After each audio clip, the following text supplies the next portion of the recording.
मुखियावा के घर से मांग लिया रे, वोट मांगे आ जाला पहिया की 51 गो रुपया दो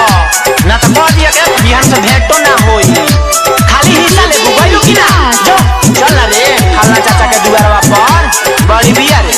कैसे हम झिझिया ना रखते नहीं एक में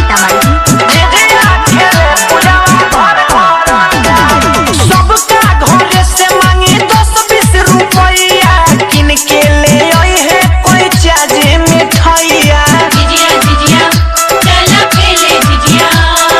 सबका घरे से मांगी 10-20 रुपया किन के ले आई है मन मोही मिठाइया डायरेक्टर हूँ म्यूजिक के मांग लिया झिझिया के गीतिया नीरज आजू गाई